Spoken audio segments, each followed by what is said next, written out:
Hi, everyone. Welcome to the Built with Metal podcast. I'm Melanie Kowal, executive publisher of Metal Construction News and Metal Architecture. Today, I am here with Matt Stone, president of Schulte Building Systems. Thanks for being on our show today, Matt. Yes, ma'am. You're welcome. Thanks for having me. So, Matt, before we dive in, I'd love it if you could just briefly introduce yourself to our audience. How long have you been with SBS, and what does your day-to-day role look like? So I have been with the company near inception. My actual date of start was in April 2005, and began my career here at this company as the manager of operations and currently the president of Schulte Building Systems. And Matt, I know we've touched on this a little bit. I know that culture in your business is very important to you. So let's spend a few minutes on that. How would you describe the culture at SBS today? It's very good. Following COVID, obviously, that had a large impact on the ability for employees to interact with one another face to face. They were used to being in the office and interacting. So definitely had an impact on it. And today we have somewhere upwards of 50 employees that are continue to be remote, but we do our best to have them interact and come into the office when they have the ability to, or come in just to fellowship with their fellow coworkers. Go back a little bit there, Melanie, and talk a little bit about our culture and about what and why the company was started. We have three major items that we concentrate on a daily basis, and that's everyone at the company. Number one, our customers. Number two, our employees, and number three, our vendors. And those we focus on those three groups, and that's pretty much what we focus on. Obviously, we have to be safe. That's very important in the plant and manufacturing areas within the company and in the transportation area. But we're focused on those three items, and we continue to tell our employees that they must remain focused on those three things. They're key in the success of our company. And so with emphasizing those key relationships, how do you then approach building strong connections with your employees? Well, I think first you have to realize that we're a relationship business, and that's what we founded the company on. Mr. Schulte really focused on having relationships. And I think we all have a supervisor, we all have a boss, right? No matter what level of within the company you are, whether you're executive or down to someone that's just starting at the company at the lower level of the company, we're still coworkers. That's the number one thing. We're a coworker no matter what our title is, and without our daily work at the company and the input that we have in the company, the company wouldn't be successful. It takes every one of us to be a part of that. And so that's what's I think that's the most important thing, is that that we recognize that we're not supervisors, we're not employees, but we're coworkers. And that's very important here. You'd say it's a very collaborative environment, it sounds like. Yes, ma'am. Very transparent, very collaborative. We try to solve when we have a large project, or we have a large go-to-market strategy, or we're having a large capital investment that we're reviewing and trying to understand exactly what the impact's going to be. We're collaborating through many levels of the company and employees to do that, along with the vendor. Maybe if it's a capital X or capital project, we're collaborating very much with the vendor of that piece of machinery or whatever it might be. So Matt, with most of your employees not being customer facing, is there anything that you think they might not fully understand about the impact of the work that they're doing? I do believe that. Unfortunately, that is the case. As you said, not all employees are able to touch the customer on every transaction that we do. For instance, in our purchasing department, those folks don't touch the customer normally, they're normally touching the vendors. So they get some of that same relationship style approach that we have at the company. And I think, and so, for instance, the shipping department or traffic department, if you want to combine the two, they're touching a vendor in a trucking company or maybe a dunnage supplier or something like that. So where there is the possibility of our employees touching a customer or a relationship outside of their fellow employee, it's very important to us that they do that, and we let them do that. We're letting every one of our areas make decisions rather than trying to funnel those to one or two key people. So that's important because we trust our employees to make those decisions. For those that are likely not going to have a customer facing or vendor facing experience, we share those testimonials that we get from customers, vendors, whoever it may be. And we try to be very transparent with that information because those are impactful. If they recognize they may not have been there or may not have heard the customer or vendor express the satisfaction that they received with a deal that they've just done, but they knew they were a part of it, making sure we explain that to them and tell them exactly what took place gives them pride in what they do every day and re-energizes them to do that all over again, hopefully. So your employees, it sounds like, have a lot of autonomy in the workplace, and you built a lot of trust. Yes, ma'am, they do. We're very transparent. We want to empower our employees to make decisions. One of the things I was thinking about this on the way to work this morning, recognizing that at 10 we were going to have this podcast, and I thought to myself, I get up every day loving to come into my office or coming to work. It may be traveling to see customers or traveling with the salesperson or going to see vendors, whatever it may be, but enjoying the work that I do because I'm not faced with having, when I land here on a Monday morning, having an issue, having some problem that's dumped in front of me. We all have problems. Every company that does business is going to encounter an issue with a customer, vendor, a situation, a project, whatever it might be. Those happen.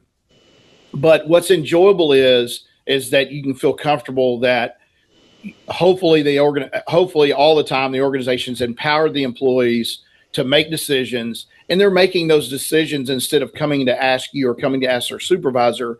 They know the right decision to make. We've empowered them. We trust in them to make those decisions. It makes life so much easier, not only for me or other leaders in the company, but those lead men, supervisors now are making those decisions. They're not having to wait on someone. And then their employees are also hopefully getting empowered and seeing that they have the ability to make those decisions, and they're trying to make it easier for their supervisor. So hopefully it flows down and everyone picks up on that and takes that and makes good decisions. That's what we're asking them to do. Yeah, I agree with you. I'm a believer that good culture breeds good culture in the workplace. And I think that's very, very important. Now, you spoke a little bit about the importance of your vendor relationships. So how do you approach those vendor relationships, and why are they so critical to your business? Well, first of all, I'm going to answer your second part of your question first, if that's okay. They're the largest cost of how we do business. Our vendors, our steel vendors, all the vendors combined are the majority of the cost, right? And that's natural in most businesses. I say this a lot. I like to tell customers and employees, and when we're talking about price or competitive price or whatever it may be, a reminder that we don't sell furniture or jewelry. We don't have a crazy margin, crazy bottom line. Our business is based on volume. We need volume to continue to grow and to have a decent profit.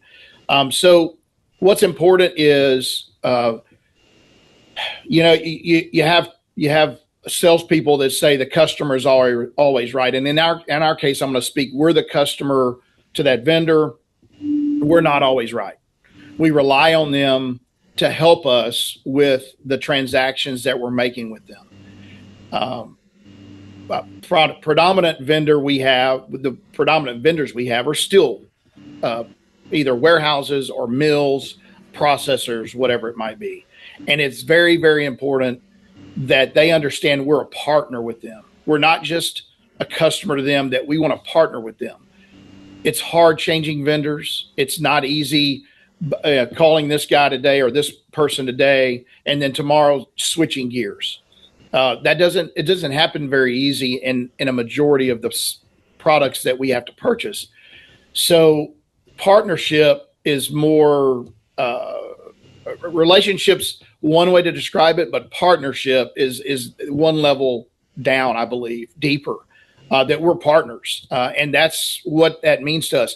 Sometimes they're not the cheapest. Sometimes they're not as competitive as we hope they would be.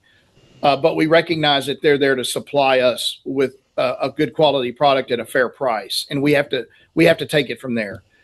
During COVID, and if you don't mind, I'll expand on a little bit. Yeah, absolutely. During COVID, one of the things that I was very impressed with our company was that we stayed true to our vendors.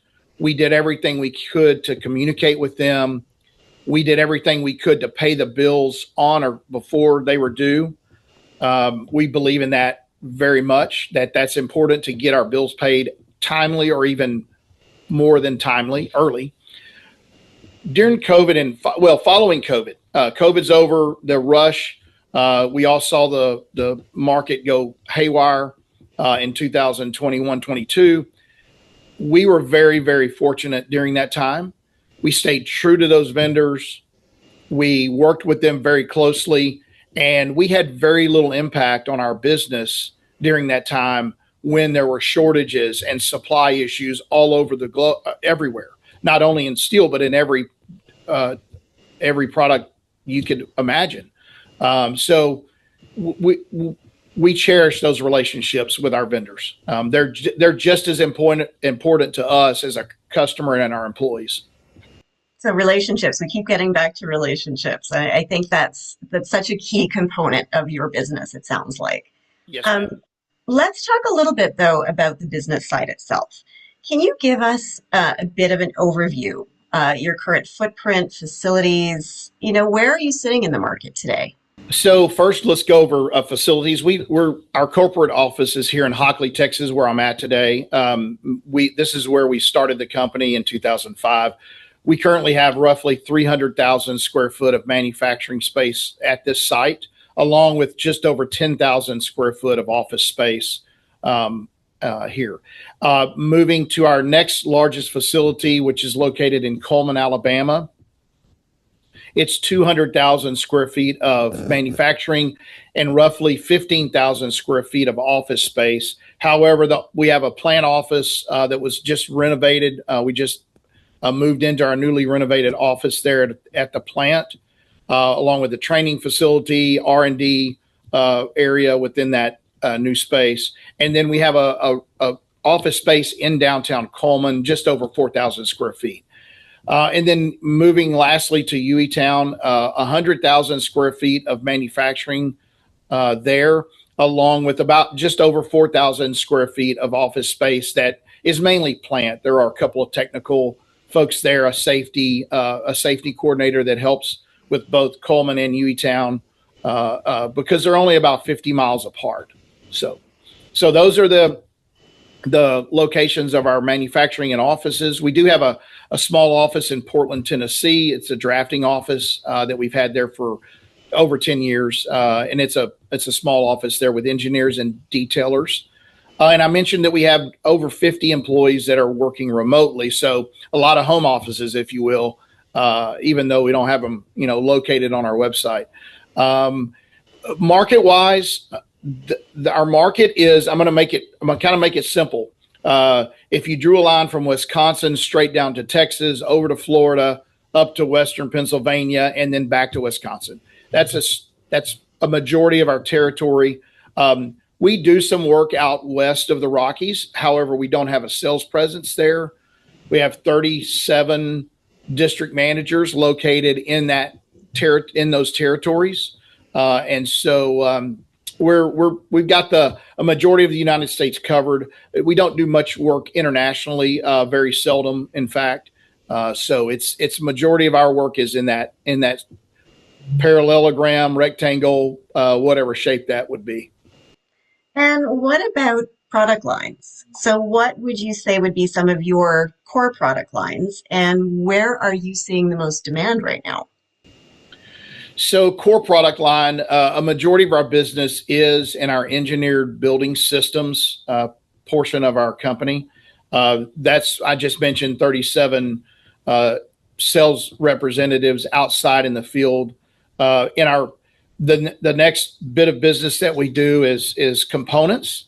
We recognize that in our business, the metal building, the customers that we target, a lot of them are metal building people. That I mean they've either previously were maybe a steel erector, maybe that business part of their business is gone, but they have a lot of entrenched knowledge of metal buildings, and therefore they have maintenance and service and that they offer through their company for metal buildings. So components is a very big part of our business. Not That's not a majority. It's below that, but components and componentized buildings are the next group of market that we target here at Schulte. So And so, what about growth and investments? What investments have you made recently, whether it's in equipment or automation across the facilities, and how are they impacting overall efficiency? so a little bit about growth. I'm going to break this question up as well. The growth that we're looking for, uh,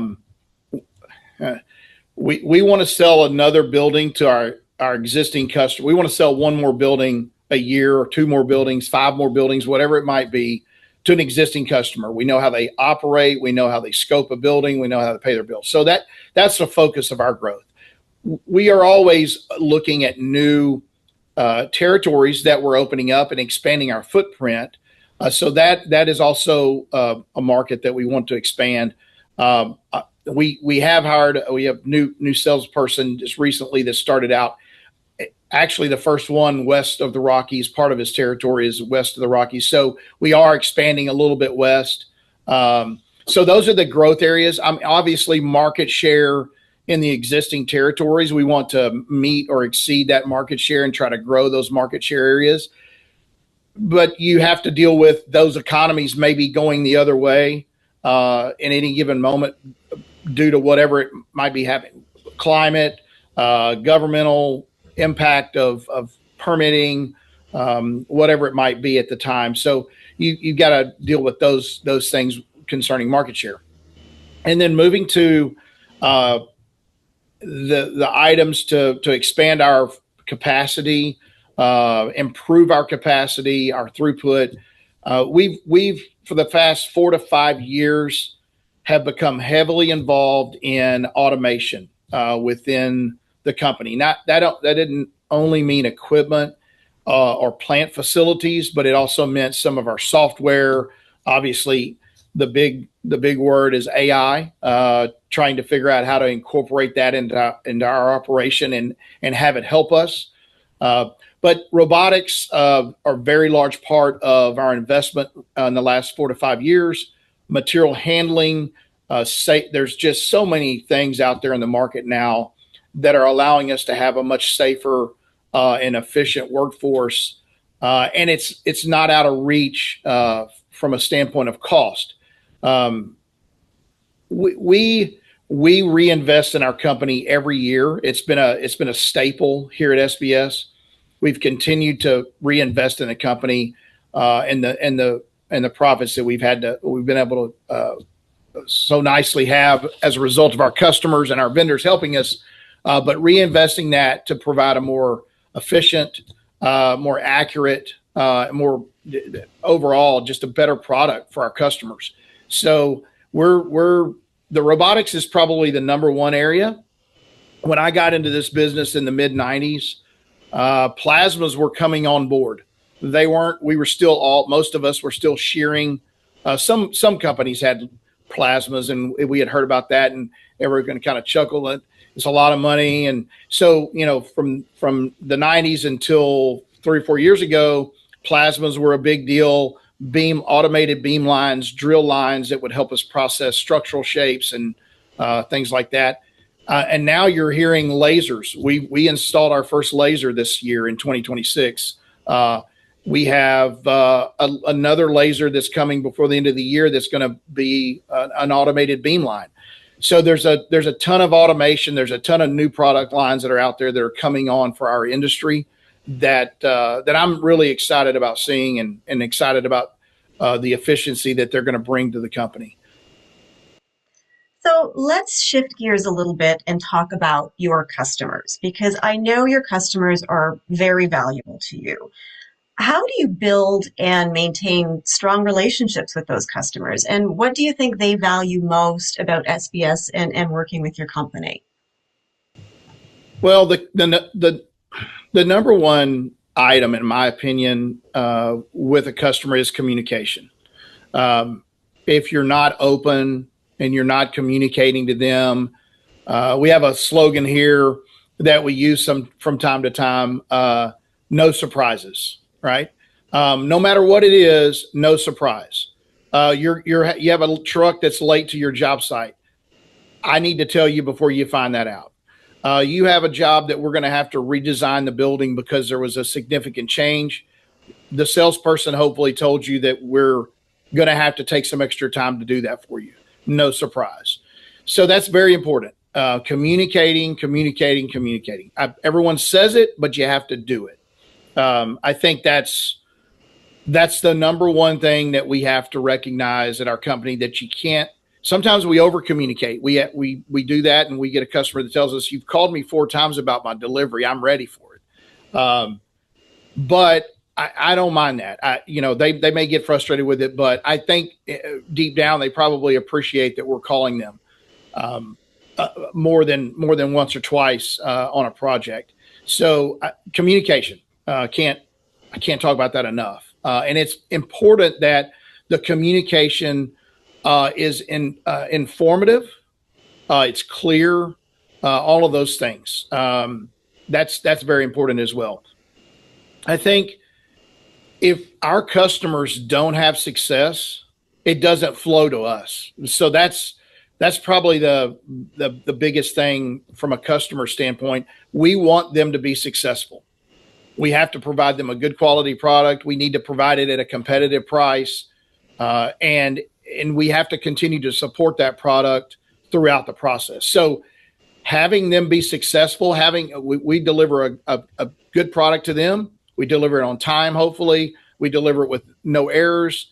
Then they're turning that product into a success story with their customer, and hopefully that spreads to a new customer. Maybe they're building multiple buildings for this company in different locations. So that's the hope, is that we're providing a successful transaction. We're having a successful transaction with them throughout the process. And going back to the conversation we had earlier, recognizing and making sure they understand that they're not just a customer.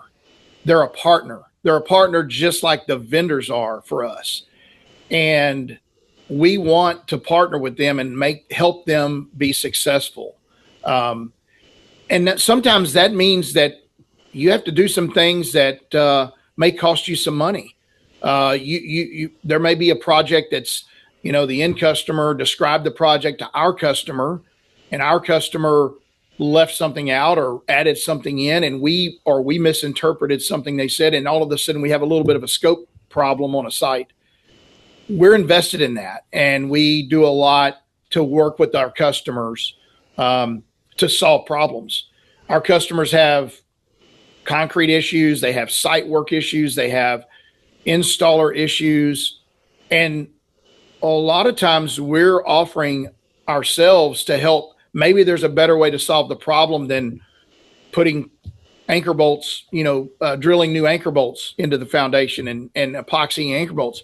Maybe it's bringing some steel back or making them a new part that makes it easier. It may cost us more money, but recognize that we're a partner.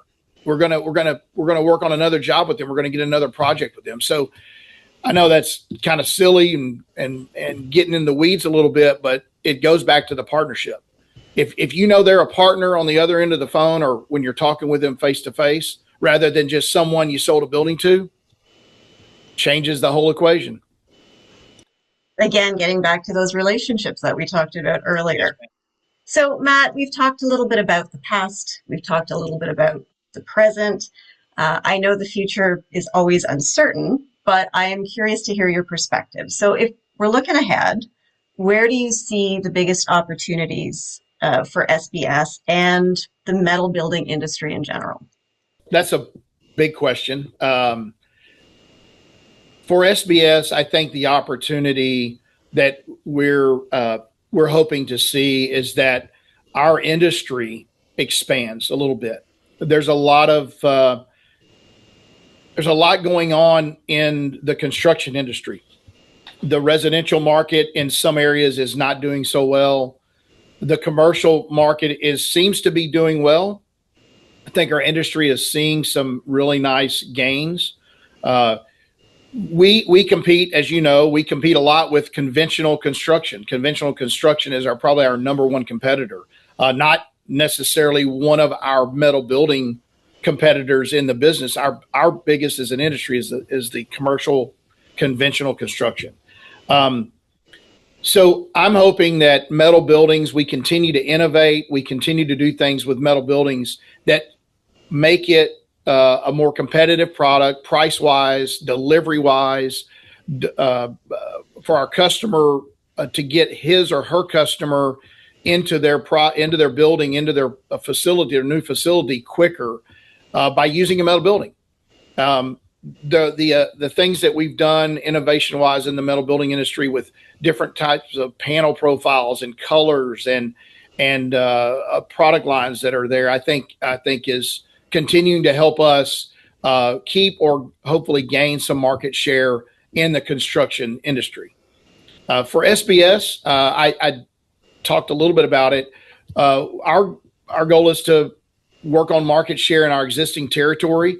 We like a manageable growth approach. We've grown at a very fast pace in some of the years, year over year, and those are tough years. You stretch the organization. We all know that labor is a hard game. Whether it's engineers, drafting folks, uh, plant operations folks, anywhere you go, salespeople, anywhere you go in any of the areas, labor is a tough thing to manage. And so, we're going to have to be better at finding employees. We're going to have to be better at automating things that can be automated that doesn't affect the customer impact. That's important. Those are things that I think I'm looking forward to at SBS. Those are the things that are going to help us grow. Obviously, continuing to invest in our business will help us grow. Who knows if we're going to have a new facility at some point in part of our existing footprint. We'll see how growth goes, but we're excited about this year, next year, and the coming 5 years about the opportunity we have to grow. So And so we're just about to wrap up our show today, Matt, but I have one last question for you. What are you most proud of when you look at SBS today? well, our founder passed away in 2009 unexpectedly, and Mr. Schulte was an innovator, was an icon in our industry, and we talked to customers a lot, and a lot of those customers knew Mr. Schulte, knew of Mr. Schulte if they had never met him, and they're always very complimentary of him and the legacy that he has created in this industry. And I think what I'm most proud of is thinking about what he would think about our company.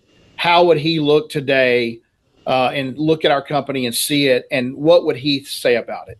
I think he's probably looking at it the same, hopefully the same as our customers would. I'm proud to do business with Schulte Building Systems and Inland Buildings. I'm proud to say that I'm a partner with them on my projects. So for me, that's the measure that I have is would some of the folks that have retired from here, have left here, maybe not with us any longer, how would they look back at our company and say, man, 5 years ago when I retired, boy, that the company's still doing well.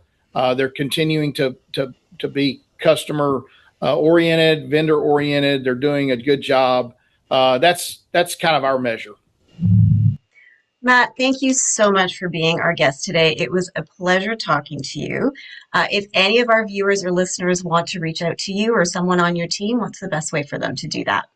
Sure. So you can get all of our information is available very and easily available on our website at www.sbslp.com or www.inlandbuildings.com. And you can also call our corporate number at 281-304-6111. And I will assure you that anyone will gladly communicate and get you to the right person to handle whatever needs you may have. Thanks again for being on our show today, Matt. It was great talking to you. Thank you very much, Melanie. I enjoyed the conversation. This has been the Built with Metal podcast, available online at metalconstructionnews.com or where you listen to your favorite podcasts.